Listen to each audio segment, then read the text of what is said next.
Tienes palabras de vida eterna. ¿Dónde más iré, Dios? ¿Dónde más iré? Tienes palabras de vida eterna. Vamos a ir a la palabra del Señor entonces, Romanos capítulo 13, versículo 1 al versículo 7. Romanos 13, del 1 al 7. Hoy vamos a terminar este pasaje que ya hemos empezado 2 domingos atrás. Esta es la tercera parte y hoy vamos a terminarlo. Leemos juntos la palabra del Señor, Romanos capítulo 13, versículo 1 al versículo 7. Lea conmigo, luego deje su Biblia abierta para seguir la lectura de lo que vamos a ir viendo en el día de hoy. Dice así la palabra del Señor, Romanos 13, del 1 al 7. Sométase toda persona a las autoridades superiores, porque no hay autoridad sino de parte de Dios, y las que hay por Dios han sido establecidas. De modo que quien se opone a la autoridad, a lo establecido por Dios resiste, y los que resisten acarrean condenación para sí mismos. Porque los magistrados no están para infundir temor al que hace el bien, sino al malo. ¿Quieres pues no temer a la autoridad? Haz lo bueno y tendrás alabanza de ella, porque es servidor de Dios para tu bien. Pero si hace lo malo, teme, porque no en vano lleva la espada, pues es servidor de Dios, vengador para castigar al que hace lo malo. Por lo cual es necesario estarles sujetos, no solamente por razón del castigo, sino también por causa de la conciencia. Pues por esto pagáis también los tributos, porque son servidores de Dios que atienden continuamente a esto mismo. Pagad a todo lo que debéis, al que tributo, tributo, al que impuesto, impuesto, al que respeto, respeto, al que honra, honra. Oremos. Bendito Señor, te damos gracias por esta hermosa reunión que nos estás dando. Hemos podido alabar tu nombre, hemos podido escuchar el Evangelio, la escuela bíblica, el tiempo de comunión hermoso con los hermanos, la oración, el tiempo de la lectura bíblica, la adoración por medio de las ofrendas, todo, Señor, dirigido y buscando darte la gloria a vos. Que realmente nos ayudes en este momento, que vamos a exponer tu palabra, que puedas darme gracia, que puedas guiarme, que pueda predicar con claridad, con sencillez en el poder de tu Espíritu Santo y que vos puedas obrar en los corazones para que puedan entender, para que puedan creer las verdades y poner por obra aquellas implicaciones prácticas que se vayan dando y que vos puedas obrar en nuestra vida para que seamos cada día más como Cristo. Ayúdanos, enséñanos hoy, Señor. Necesitamos de tu gracia y tu guía. En Cristo Jesús te lo pido. Amén. El título del sermón es ¿cómo debe comportarse el creyente con el gobierno? Ese es el título, bueno, ya es la tercera parte el día de hoy.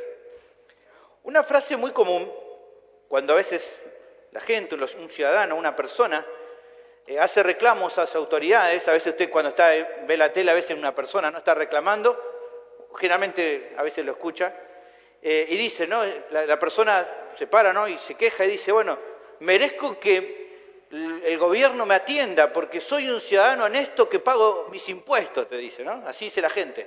Yo soy alguien honesto, pago mis impuestos, por eso pido que se me escuche.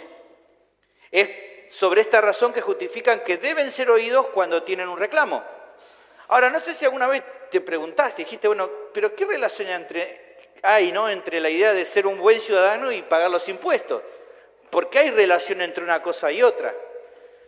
Bueno, el asunto tiene que ver con la realidad de que una persona se puede considerar que está cumpliendo una buena parte de sus responsabilidades en cuanto a la nación en la que vive, cuando justamente cumplen el pago de los tributos, de los impuestos que sus gobernantes le solicita que haga.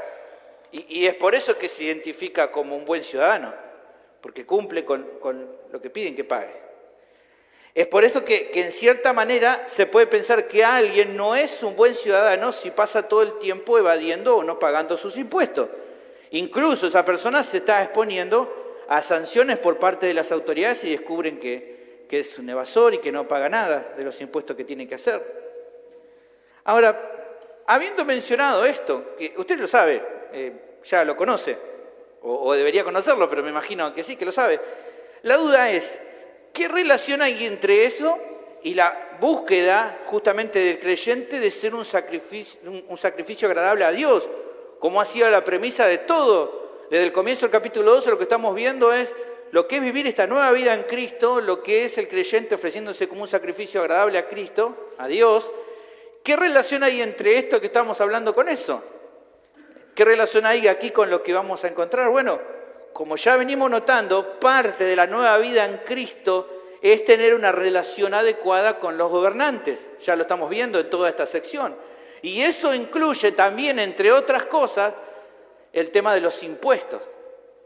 Un tema que está aquí en el pasaje y que hoy vamos a ver juntos. No debe extrañarnos que justamente el apóstol trate en una parte de esta sección sobre el asunto. ¿Por qué Pablo tiene que hablar sobre el tema de los impuestos? No debería sorprendernos. En todo caso, debemos darle gracias a Dios que en su bondad nos revela cuál debe ser nuestro comportamiento general para que incluso podamos honrar a Dios también en esta área.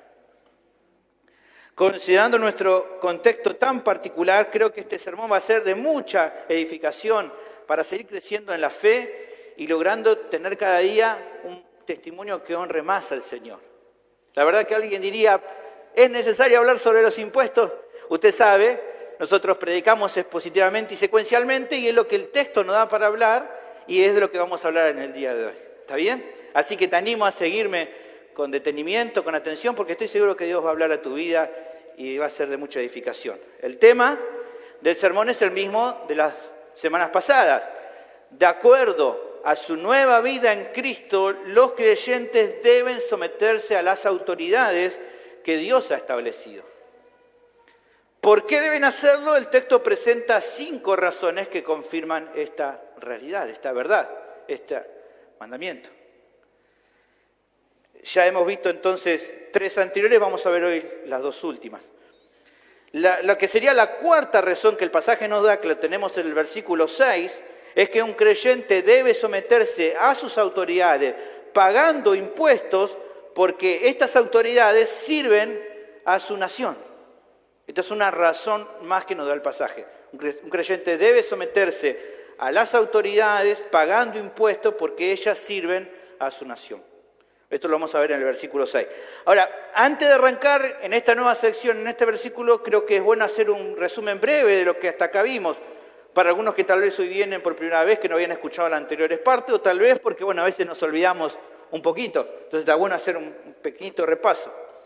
En primer lugar, cuando comenzamos este pasaje en el versículo 1, observamos el mandato general que involucra toda la explicación que se está dando. Dijimos que el cristiano debe someterse de manera voluntaria a las autoridades civiles de su nación. La primera parte del versículo 1 decía, sométase toda persona a las autoridades superiores. A partir entonces de ese mandato que Dios le da a cada cristiano, es que empezamos a ver las razones que el texto nos da, que presenta. La primera razón la encontramos en la segunda parte del versículo 1.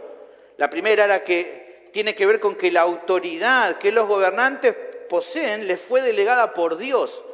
La segunda parte del versículo 1 decía, porque no hay autoridad sino de parte de Dios y las que hay por Dios han sido establecidas. Por lo que vimos entonces rebelarse contra estas autoridades en algo que no contradiga los preceptos bíblicos es entonces sinónimo de rebelarse también contra Dios que le dio esa autoridad. Eso lo vimos en el versículo 2. De modo que quien se opone a la autoridad, a lo establecido por Dios resiste, y los que resisten acarrean condenación para sí mismos. Eso fue lo primero que vimos.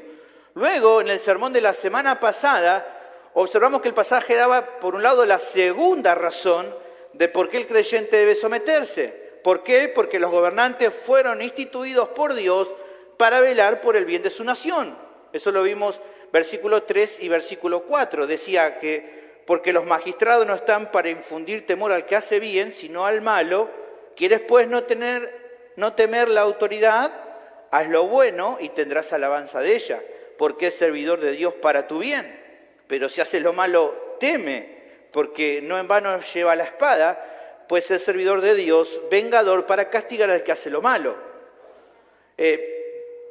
por lo que entonces un cristiano que no obedece las normativas dadas por las autoridades, se expone entonces a un castigo que es justo, porque justamente para eso están las autoridades, para respetar y honrar, ¿se acuerdan que dijimos? Al que hace el bien y para castigar al que hace lo malo.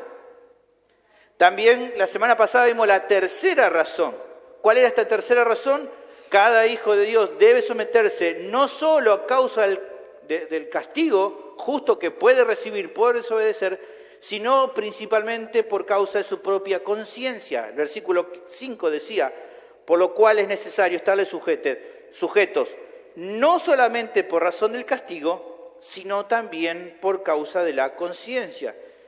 Si sabe el creyente y su conciencia le remarca que desacatar una normativa de sus gobernantes es desagradable a Dios, entonces debe evitarlo.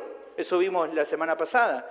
En definitiva, un cristiano, estuvimos viendo, es una persona obediente a todas las autoridades que tenga sobre él, en este caso las autoridades civiles que tenga, pero también, principalmente hemos visto a Dios por sobre todo, pero también a sus gobernantes, en su trabajo, en el hogar donde esté, él debe ser respetuoso de esas autoridades que tenga. Ahora, luego que estuvimos viendo esto, podemos ahora avanzar y ver aquí un nuevo concepto. El versículo 6, leemos de vuelta, dice, pues por esto pagad también los tributos, porque son servidores de Dios que atienden continuamente a esto mismo. ¿Qué significa esto? ¿Qué es esta razón que se da? Bueno, creo que es sabio ir parte por parte para definir qué quiere decir con todo esto el apóstol. Lo primero que es importante de revisar es buscar entender la relación entre el pago de los impuestos, que es lo que aquí empieza a mencionar, y la sumisión, que es todo lo que venimos hablando en todo este pasaje. La sumisión, la obediencia. Bueno, de acuerdo a cómo está constituida nuestra nación, es claro que para que un gobierno funcione necesita recaudar tributos que respalden y sustenten su labor. Para todo el trabajo que tienen que hacer necesitan recaudar impuestos. Si las autoridades no cobraran impuestos, no podrían funcionar. Es por eso que demandan a las personas que están bajo su responsabilidad, que viven en su nación, que puedan pagar. Le demandan estos pagos que ellos tienen que cubrir. La sumisión entonces es necesaria de todos los ciudadanos. Cada uno debe aportar algo de sus ingresos para solventar la tarea que las autoridades cumplen por medio de los tributos que ellos están mandando a pagar. Así que esta es la relación entre la sumisión y el pago de los impuestos. Por otro lado, en la frase que tenemos ahí, por esto mismo, se puede considerar una de las funciones principales de las autoridades. Dice ahí, porque por esto mismo está hablando de lo que se habló en los versículos anteriores. Una de las funciones principales de las autoridades, como ya vimos, las autoridades deben velar por cuidar el bien de su nación, protegiendo y respetando a los que hacen bien, a los que obedecen, y castigando a los que hacen mal. Deben castigarlos. Así que esta es la función que deben cumplir. Eso lo hacen, ellos lo pueden hacer porque llevan la espada. ¿Se acuerdan que vimos? Tienen la autoridad y entonces tienen que castigar al que hace lo malo. Debe temer el que hace lo malo porque ellos tienen la espada y pueden castigarlos porque tienen esa autoridad. Ahora, considerando esto, es que entonces el apóstol resalta en esta parte que por esto mismo, por esta función que cumplen, es que las autoridades cobran impuestos a los ciudadanos.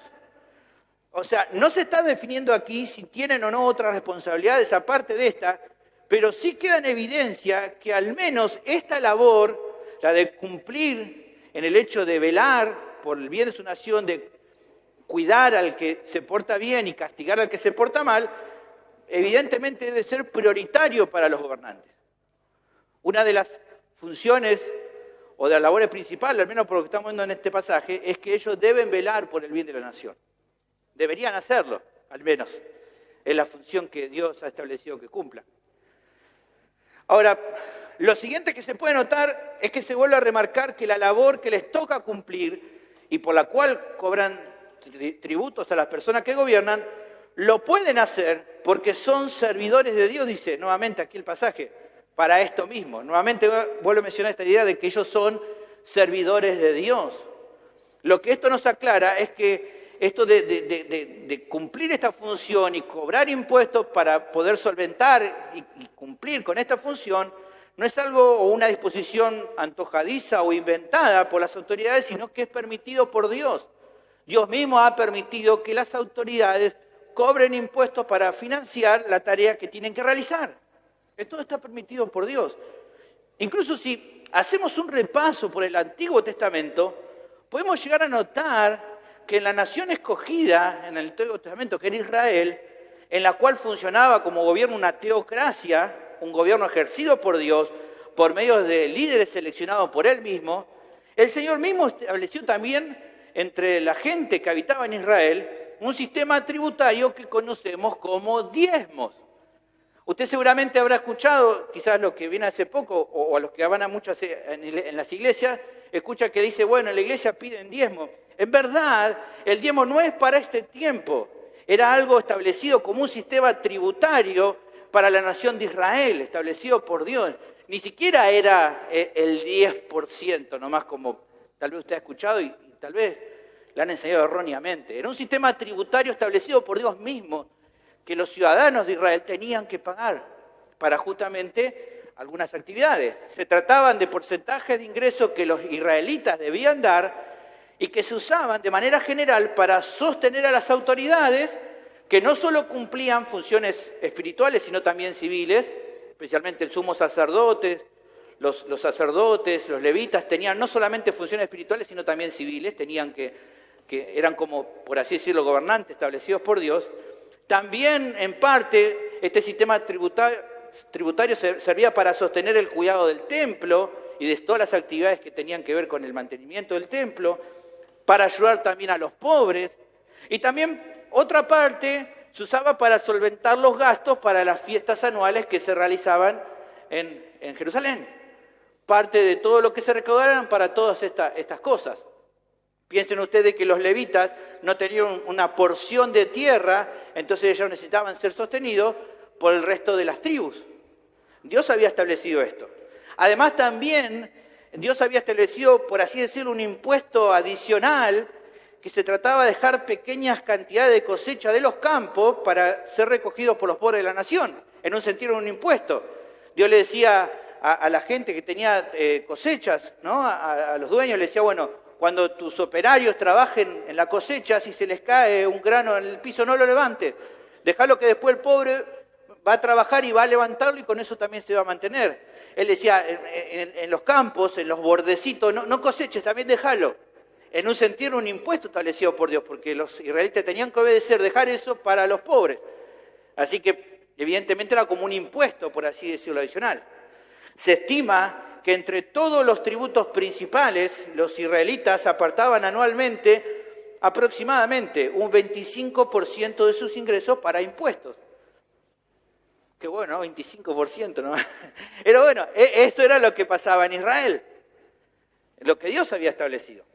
Es claro, hermanos, y pensemos en todo lo que estamos viendo, que si Dios estableció a cada gobernante, ya en Israel y en este tiempo también, y le ha dado autoridad para que dirijan a cada pueblo y nación, evidentemente la voluntad de Dios era que para el caso de los creyentes del Nuevo Testamento, incluidos nosotros, que en el caso de los hermanos allí en Roma, estaban bajo dominio del Imperio Romano, ellos también se sometieran a esas autoridades pagando los impuestos que ellos les requirieran, incluso aunque no sean equilibrados como los que se pagaban en el Israel del Antiguo Testamento.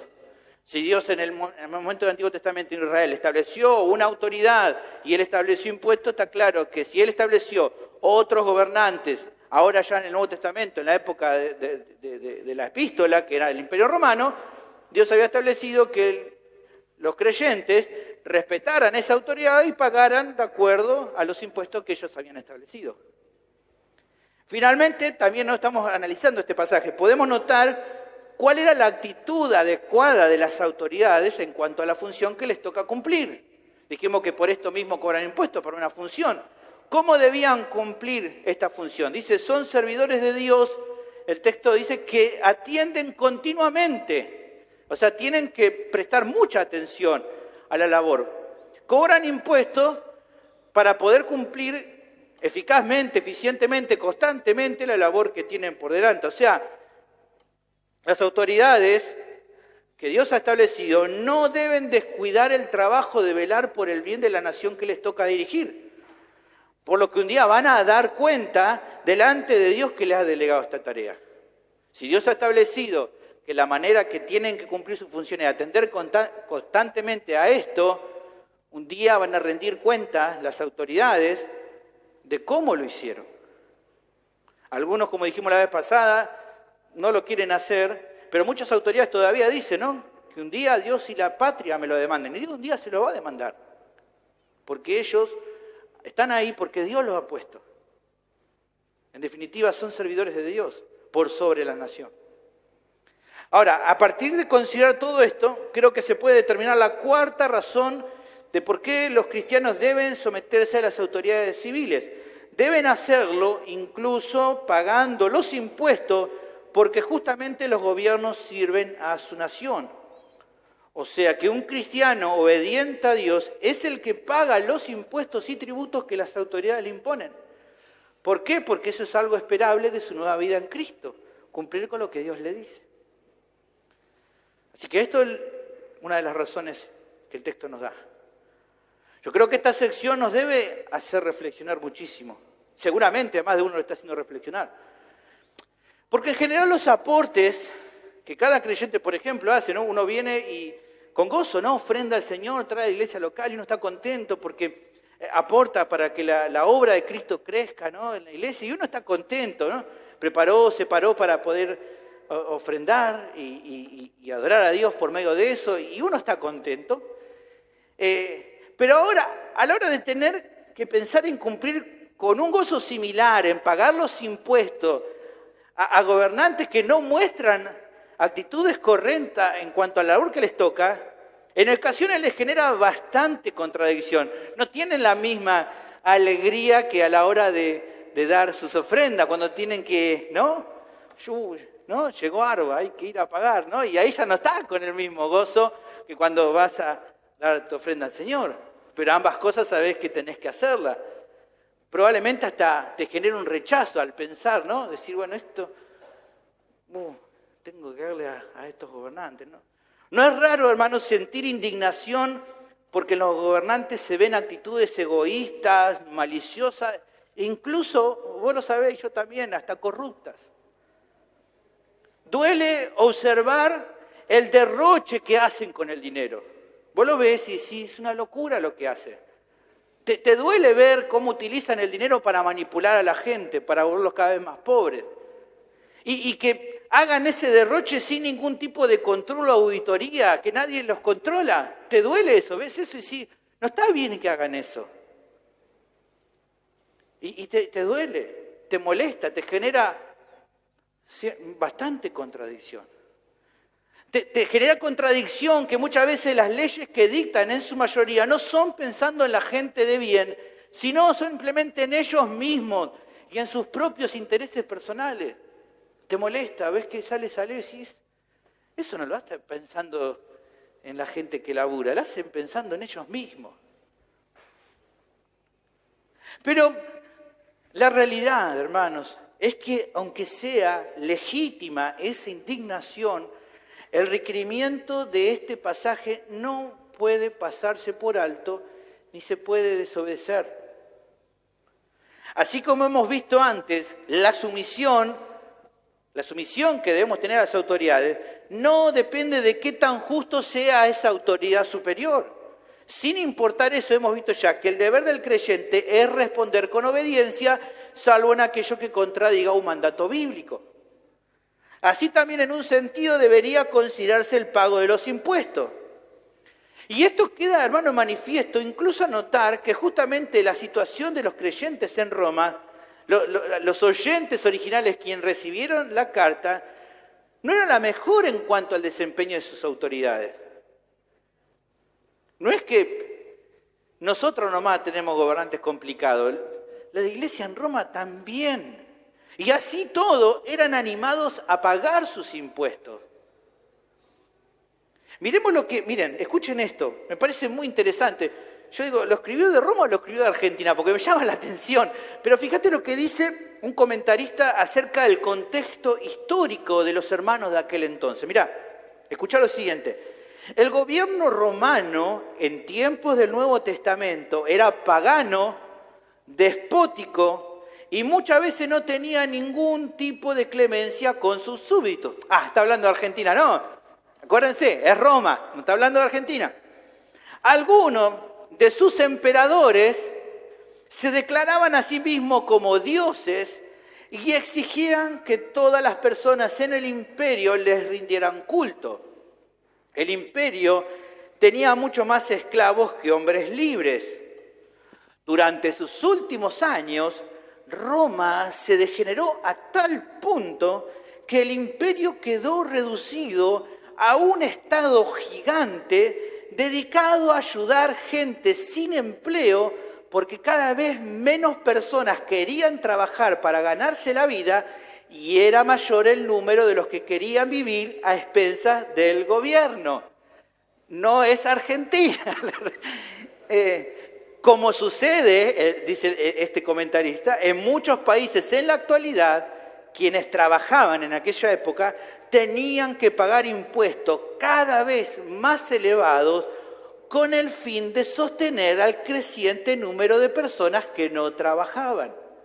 Además, a judíos y cristianos por igual les preocupaba en especial el hecho de que parte de los impuestos romanos eran utilizados para financiar templos paganos y otras instituciones religiosas a lo largo y ancho del imperio.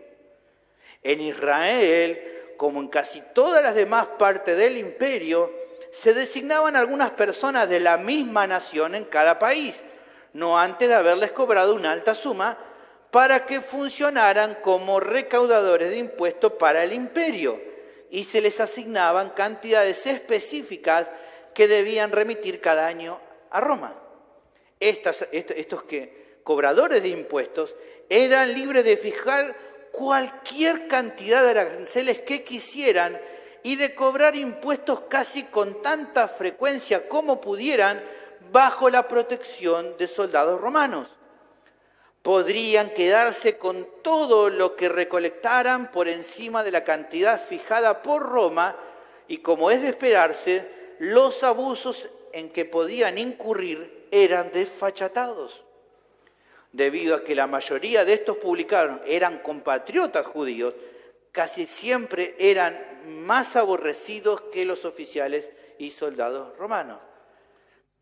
Por lo que lees en el contexto histórico, lo mismo.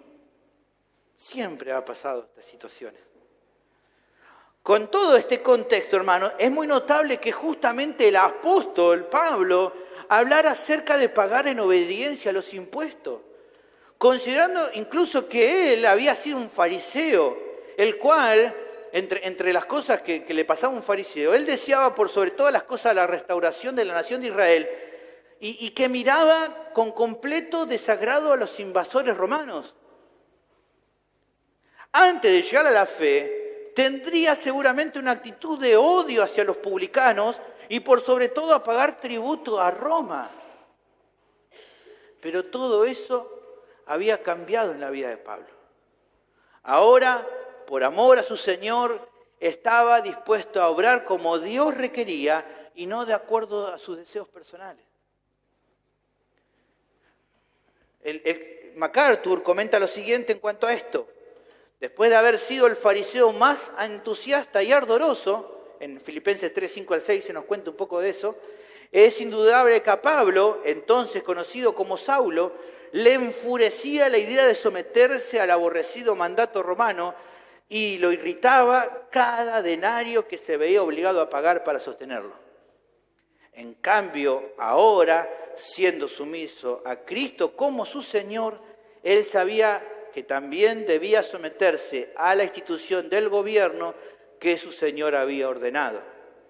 Por eso lo que el apóstol quiere recalcar en el texto presente es que, debido a que su autoridad proviene de Dios, todos los servidores civiles, desde el menor hasta el mayor, desde el mejor hasta el peor, también son servidores de Dios. A pesar del hecho de que la gran mayoría de los líderes civiles rechazarían la idea de que ellos atienden continuamente a esto para el servicio de Dios, Pablo deja en claro que de todas maneras representan una institución divina, así como una misión humana. Por lo tanto, hermanos, más allá de que no es ilegítimo buscar planes de pago, presentar reclamos a veces ante las autoridades de control de pago cuando parecieran que nos mandan algo que no es exacto. Vos decís, no, pero esta factura me parece que es muy grande, no debería. Y uno va y averigua y pregunta, che, ¿corresponde esto pagar o no? ¿No está mal eso?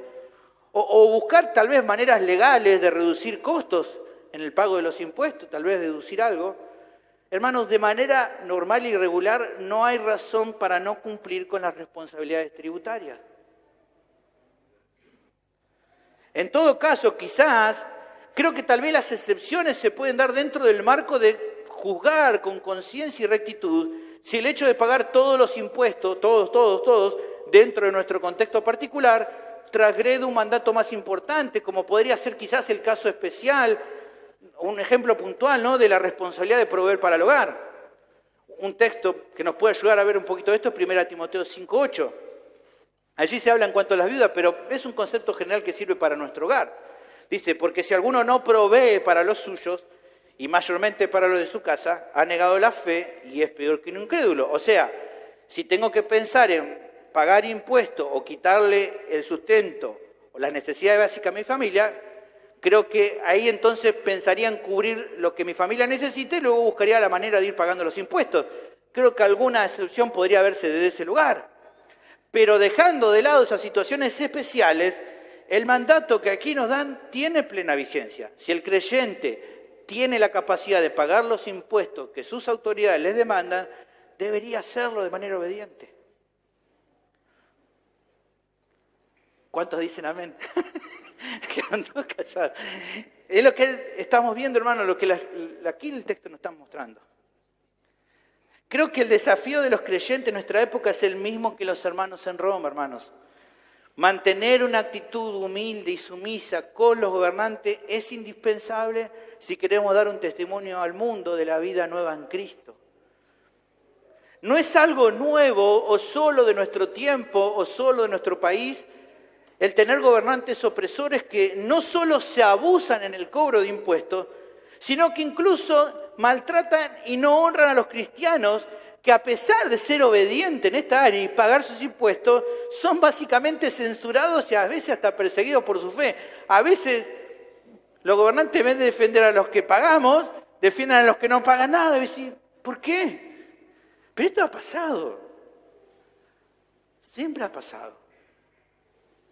Mirá, Clemente de Roma, quienes muchos designan como un colaborador de Pablo, incluso habiendo pasado momentos durísimos de persecución bajo el emperador Nerón, tremenda la persecución de ese tiempo, y también él padeció bajo otro gobernador horrendo como fue Domiciano, otro hombre terrible. Mirá, él oró de la siguiente manera, él dijo algo así: guía nuestros pasos para andar en santidad, justicia y rectitud de corazón, y hacer las cosas que sean buenas y agradables en tus ojos y a la vista de nuestro gobernante. Sí, Señor, haz que tu rostro brille sobre nosotros en paz por nuestro bien, para que seamos resguardados por tu mano poderosa y librados de todo pecado por tu brazo extendido. Líbranos de aquellos que en su horror nos odian y hacen daño. Da concordia y paz a tu pueblo y a todos los que moran en la tierra, como hiciste a nuestros padres cuando te invocaban en fe y verdad con santidad, mientras rendimos obediencia a tu nombre poderoso y excelso, así como a nuestros dirigentes y gobernantes terrenales. Tú, Señor y Maestro, le has dado el poder de la soberanía mediante tu fuerza excelente e insuperable, para que nosotros, al conocer la gloria y la honra que les has dado, nos sometamos a ellos y no resistamos en nada tu voluntad. Concédeles por eso, Señor, salud, paz, concordia y estabilidad, para que puedan sin falta administrar el gobierno que les has encomendado. Porque tú, oh Maestro Celestial, Rey de los siglos. Das a los hijos de los hombres gloria y honor y poder sobre todas las cosas que hay en la tierra. Te ruego, Señor, que dirijas el consejo de ellos de acuerdo a lo que es bueno y agradable en tus ojos, para que al administrar en paz y mansedumbre con piedad el poder que les has encomendado, ellos puedan obtener tu favor. Esta es la oración de un hermano nuestro. Un teólogo del segundo siglo llamado Justino Mártir escribió lo siguiente también al emperador romano Antonino Pío, un gobernante no tan despiadado como los anteriores. Él le dijo lo siguiente en una carta que le escribió: en todas partes nosotros, los cristianos, con más celeridad que todos los hombres, nos esforzamos en pagar a quienes ustedes han designado los impuestos, tanto ordinarios como extraordinarios, tal como fuimos enseñados a hacerlo por Jesús. Por eso rendimos adoración solo a Dios, pero en las demás cosas les servimos con gusto, reconociéndoles como reyes y gobernadores de los hombres y orando para que al lado de su poder regio también sean hallados en posesión de un buen juicio. Creo, hermanos, entonces que el concepto es claro. Sin importar qué tan malos o qué tan buenos hubieran sido los gobernantes de turno, los creyentes llenos de Dios siempre tuvieron respeto por ellos, incluso cuando fueron perseguidos por su fe. Pero sobre todos estos ejemplos que he mencionado, en verdad es siempre el ejemplo de Jesucristo mismo y su enseñanza lo que ha animado más a la Iglesia a responder de una manera respetuosa a las autoridades. Fue Jesús mismo, el Rey soberano, del que hoy estuvimos escuchando, quien declaró que se debía pagarle tributo a César. Miren, revisemos juntos el texto de Mateo 22:15. Dice: entonces se fueron los fariseos y consultaron cómo sorprenderle en alguna palabra.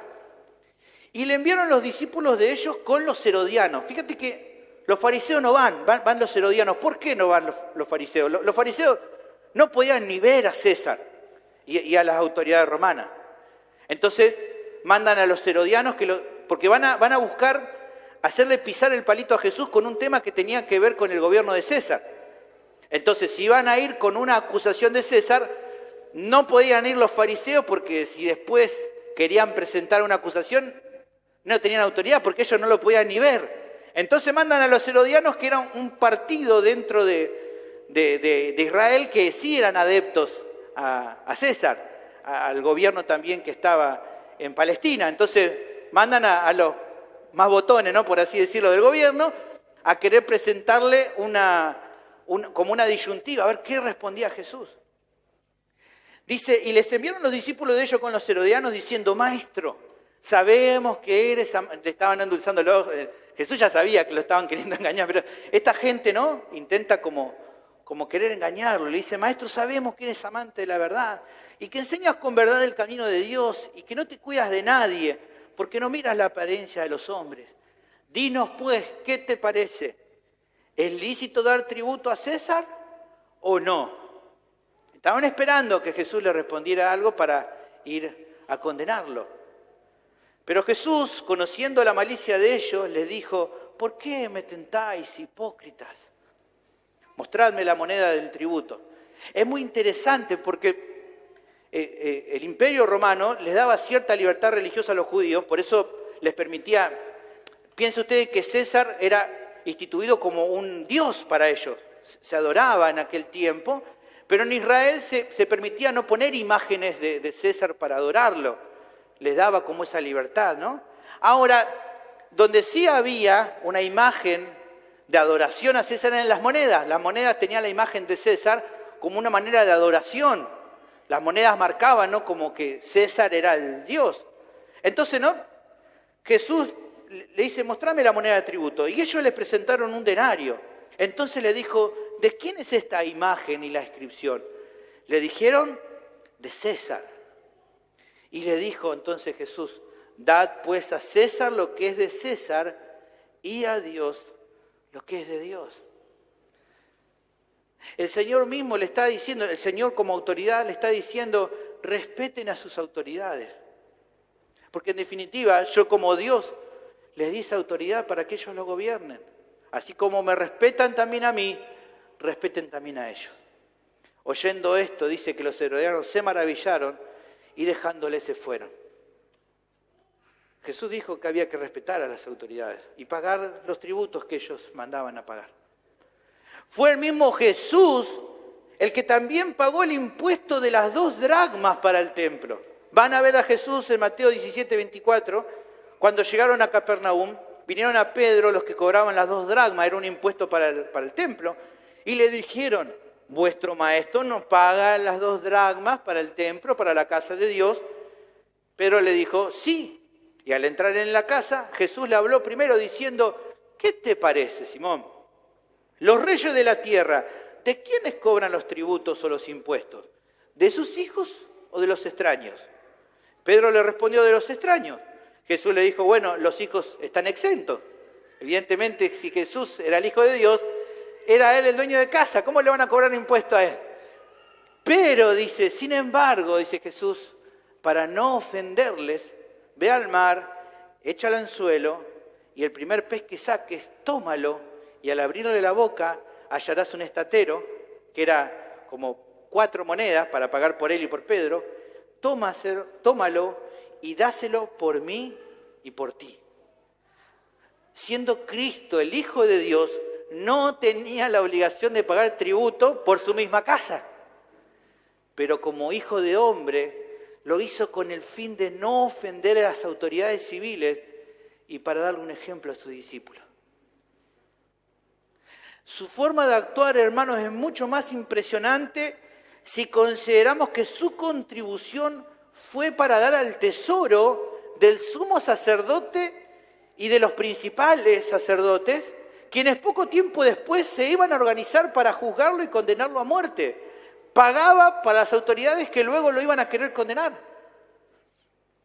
El dinero recaudado iba a parar a las arcas del templo, en el cual había tanta corrupción que el mismo Jesús ya lo había limpiado una vez. Eso se nos cuenta en Juan 2, 14 y 16.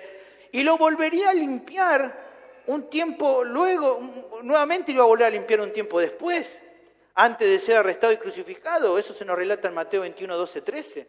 Incluso sabiendo que ese lugar era un lugar donde había corrupción, igual aún así la ofrenda. Él paga su tributo. Incluso, hermanos, fue el tesoro del templo, de ese tesoro que se sacaron las monedas, 30 monedas de plata, para sobornar a Judas y motivarlo a que traicione a Cristo. Hermanos, Jesús sabía todas estas cosas y de todas maneras pagó el impuesto sin dudar. Incluso sabiendo esto, yo creo que tiene que ser su ejemplo el que te fortalezca para seguir sus pisadas y cumplir con todo lo que se nos manda. Su ejemplo nos tiene que motivar a ser obedientes. Por otra parte, hermanos, es digno de mencionar también, así como mencionaba de la obediencia y la sumisión y pagar los impuestos, aunque deben someterse a las autoridades y pagar sus impuestos en obediencia, los cristianos no deberían dejar de pronunciarse en contra de la falta de compromiso por parte de las autoridades, incluso aunque haya personas que los persigan por decir la verdad. Si los gobernantes son servidores de Dios, lo reconozcan o no, deberían estar comprometidos por cumplir con rectitud con los requerimientos que Dios demanda, porque Él le ha delegado la autoridad. Y un día van a tener que rendir cuenta. En definitiva, las funciones y actitudes centrales correctas que deberían considerar las autoridades son las que Dios ha establecido y no lo que ellos piensen que quieren hacer.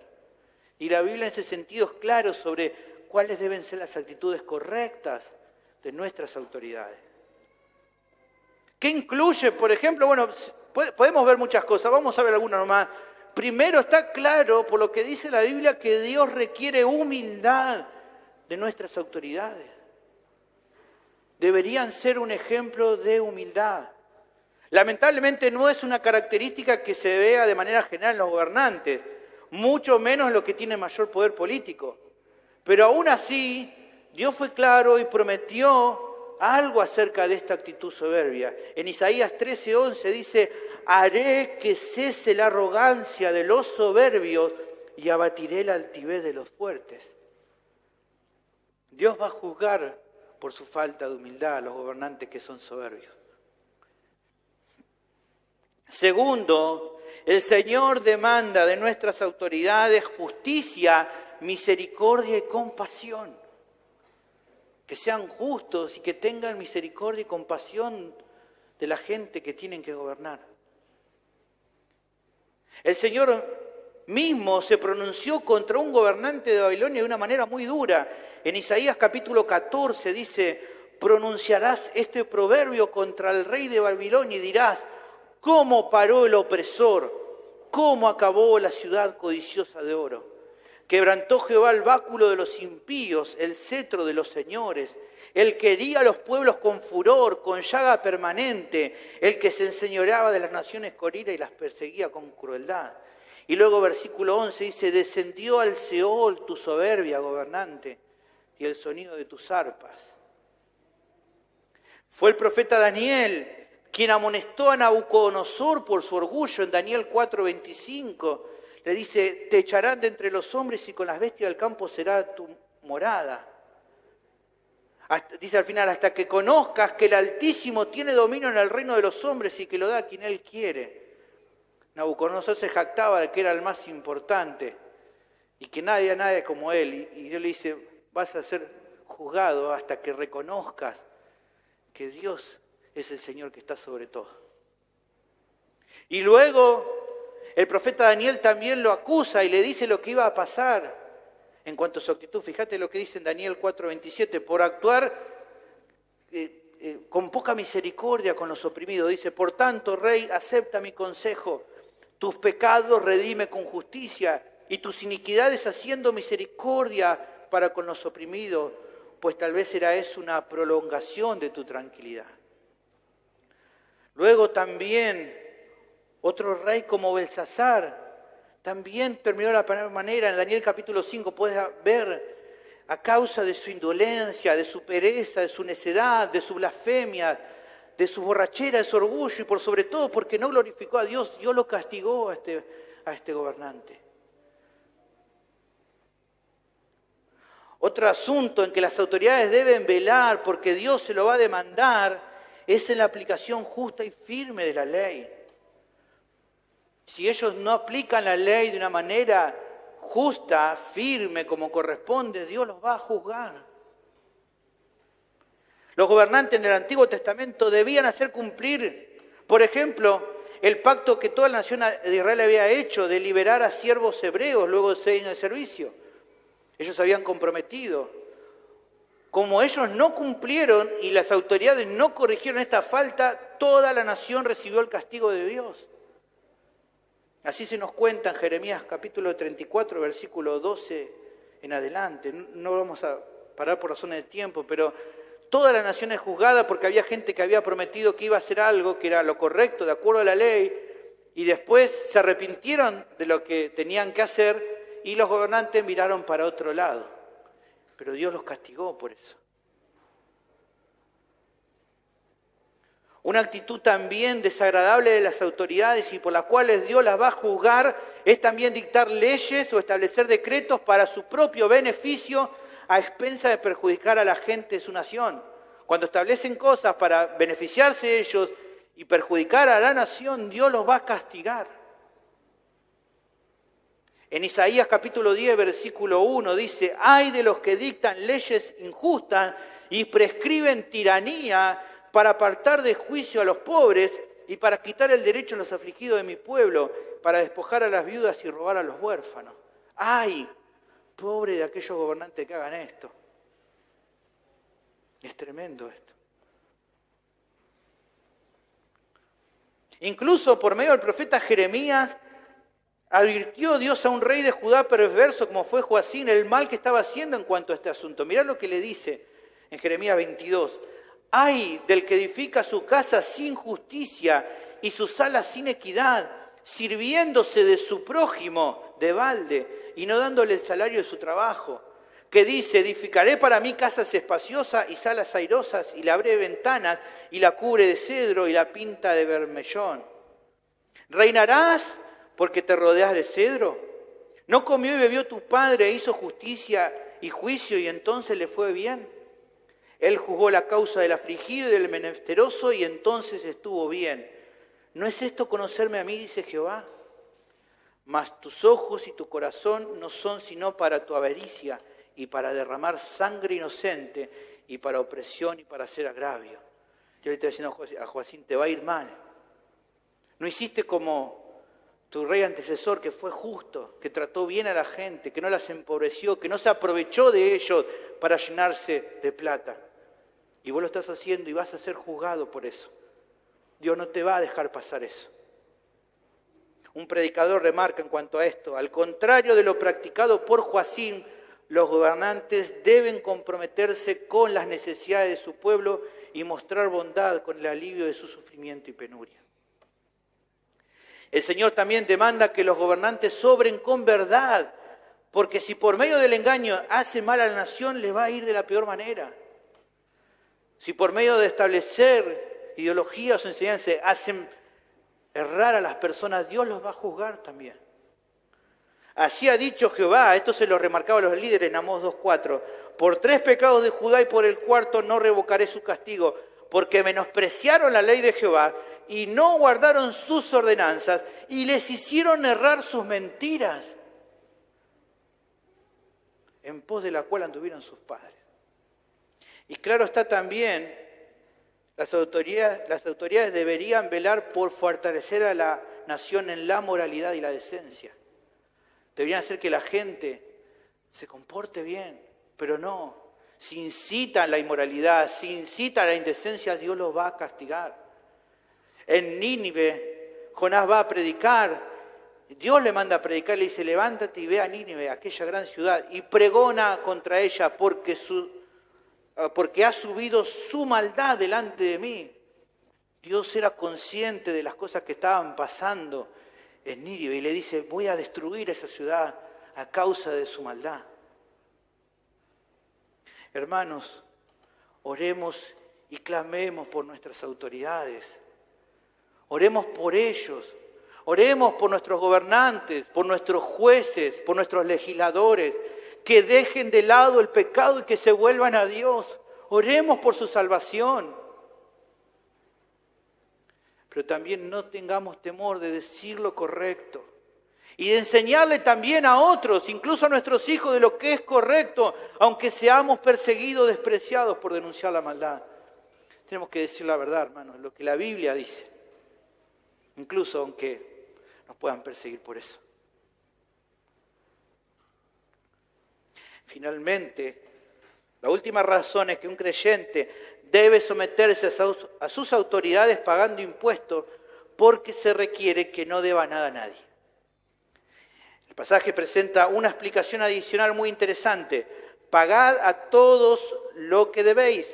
Al que tributo, tributo. Al que impuesto, impuesto. Al que respeto, respeto. Al que honra, honra. ¿Qué significa esto? Se está mencionando una actitud propia de los creyentes para, dice ahí, con todos. Así dice el texto, pagar a todos. ¿Quiénes serían estos todos? Bueno, aunque de manera general podemos verlo como una actitud con todas las personas, considero, de acuerdo a como viene hablando el contexto, que se refiere a todas las autoridades civiles, porque está hablando de eso. ¿Qué es lo que el creyente debe hacer? No deber nada a ninguno de ellos. Usted sabe, hay impuestos nacionales, provinciales, municipales y otros sales, que bueno, muchos sales, ¿no? Si lo que corresponde es pagar un tributo, hay que cumplir. Si lo que se requiere es cubrir un impuesto, se debe hacer. Porque en definitiva, como en otras áreas, la respuesta es la misma, sumisión y obediencia y no estar en falta o en deuda con nadie. Esto incluye también, como vemos en el pasaje, respeto y honra, que también remarca esta sección. Todo lo que se demande por parte de las autoridades se debe cumplir. Eso es lo que se está declarando en esta sección. Es claro que los impuestos no son aportes opcionales. Por más que a veces digan como, no, opcional, no son opcionales.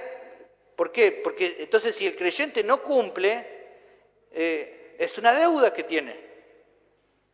Y si se adeuda, estamos incumpliendo con lo que se espera de nosotros.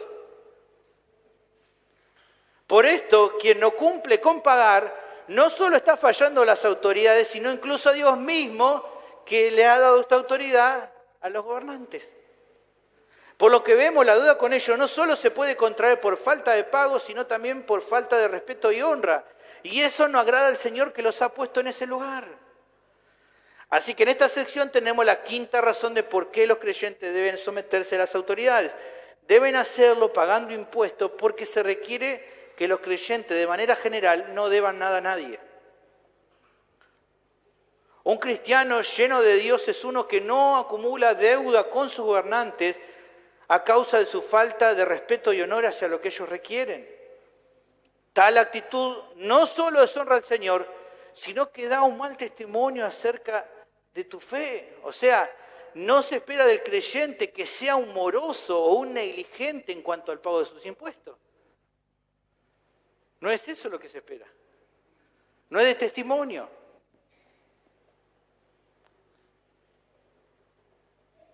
Sé que es difícil, pero es lo que la Biblia nos anima. Tenemos que ser de testimonio, hermanos. Terminando con este pasaje, ¿no? Todo lo que hemos visto en estos domingos, pienso en lo asombrosa que es la vida, esta vida nueva del creyente que está en Cristo. Podríamos decirlo que vive con un pie en la tierra y otro en el cielo. Ya no es de este mundo, pero en su peregrinar se cuida de mostrar las buenas virtudes que se requiere de la gente común y corriente. Sabe que tiene un Señor al que se rinde por completo y así todo es un ciudadano respetuoso y obediente a las autoridades terrenales. Sabe que al estar en Cristo es dueño de todo y poseedor de una herencia gloriosa en los cielos, pero aún así trabaja duro y es responsable en su trabajo en el mundo. Está dispuesto a andar como un ciudadano de bien en su nación terrenal, pero anhelando la gloria eterna de su verdadera nación que está en los cielos. Mira, en la famosa obra, la Epístola de Diogneto, un cristiano anónimo describía a los creyentes que en el segundo siglo obedecían a los conceptos de este pasaje. Mira, decía lo siguiente: los cristianos no se distinguen de los demás hombres por su país de origen, su idioma o las costumbres que observan, porque ellos ni habitan en ciudades propias, ni emplean una forma peculiar de hablar, ni llevan una vida que pueda marcarse por alguna singularidad externa. Habitan en ciudades griegas, al igual que barbáricas, según les toque vivir, y siguen las costumbres de los nativos con respecto a vestuario, alimentación y el resto de su conducta diaria. Es con todo esto que exhiben ante nosotros su método de vida maravilloso y debo confesar imponderable. Viven en sus propios países, pero solo como peregrinos. Como ciudadanos, tienen todo en común con los demás y sin embargo enfrentan todas las cosas como si fuesen extranjeros. Están en la carne, pero no viven tras la carne. Pasan sus días en la tierra, pero son ciudadanos del cielo. Obedecen las leyes establecidas y al mismo tiempo sobrepasan los términos de las leyes con su manera de vivir. Aman a todos los hombres y son perseguidos por todos. Son ignorados y condenados. Son muertos y vueltos a la vida. Son pobres, pero hacen rico a muchos. Les faltan todas las cosas, pero abundan en todos. Son deshonrados, pero aún en su deshonra son glorificados. Se habla mal de ellos, pero salen justificados. Son maltratados y bendicen. Son insultados y devuelven el insulto con honra. Hacen el bien, pero son castigados como malhechores. Cuando los castigan, se regocijan como recibiendo un estímulo para vivir. Son embestidos por los judíos y perseguidos por los gentiles, pero quienes les aborrecen son incapaces de hallar una sola razón para justificar su odio. Hermano, que tu vida sea una muestra diaria de que vivís en este mundo, pero con tu esperanza en los cielos. Que la evidencia, hermano, de que sos un ciudadano del cielo sea el tratar de ser un buen ciudadano en la tierra. Ahora, terminando esto, tal vez haya personas que hoy me están escuchando y que no tienen certeza si son realmente ciudadanos del cielo. ¿Por qué? Porque ven sus vidas tan afanadas con las cosas del mundo, tan sumergidos en los placeres mundanales, tan deseosos de la vanagloria de la vida y por las cosas de este mundo viven, que se han dado cuenta que reflexionando en sus obras no ven la vida nueva en Cristo de la que estamos hablando en todo este pasaje. La realidad es que no ves un cambio porque todavía en verdad el Evangelio no ha transformado tu ser. Por eso no ves un cambio. Todavía estás en condenación a causa de tus pecados. Y déjame decirte, no lo tomes a mal, pero es la realidad. Lo que te espera es un final de eterno dolor en el infierno. Si no estás en Cristo, lo que te espera, seas rico o pobre, seas mejor o peor ciudadano, si no estás en Cristo y hoy te vas de este mundo, te espera la condenación eterna. Todavía tu alma no ha sido lavada con la sangre del Cordero y por ende no has recibido la vida eterna que solo Cristo te puede dar. Pero eso hoy mismo puede cambiar. Hoy, aquí, en este lugar, Jesús vino al mundo a salvar a pecadores como vos y como yo. Murió en la cruz como nuestro sustituto. Pero resucitó también al tercer día con poder. Solo por medio de la fe en Él es que podemos ser salvos. Dale la espalda, por favor, a tu pecado y vení hoy mismo a Cristo. Hoy mismo vení a Cristo. Solo en Él hay esperanza y solo en Él hay perdón. Te invito a que no esperes más y te reconcilies hoy con Dios por medio de Cristo. Oremos. Bendito Señor, te doy gracias por tu palabra que nos anima, nos hace reflexionar en esta nueva vida que tenemos, por la cual te damos gloria y queremos alabarte.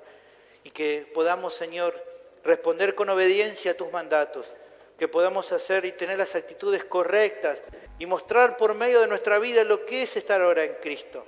Que nos ayudes a vivir de una manera santa y piadosa como es tu voluntad y que podamos rendir nuestras vidas a Cristo como Señor. Ayúdanos ahora y bendecir este tiempo final de alabanza, que podamos alabar y bendecir tu nombre como iglesia. Que nos ayudes y bendigas este tiempo a continuación. En Cristo Jesús te lo pido. Amén.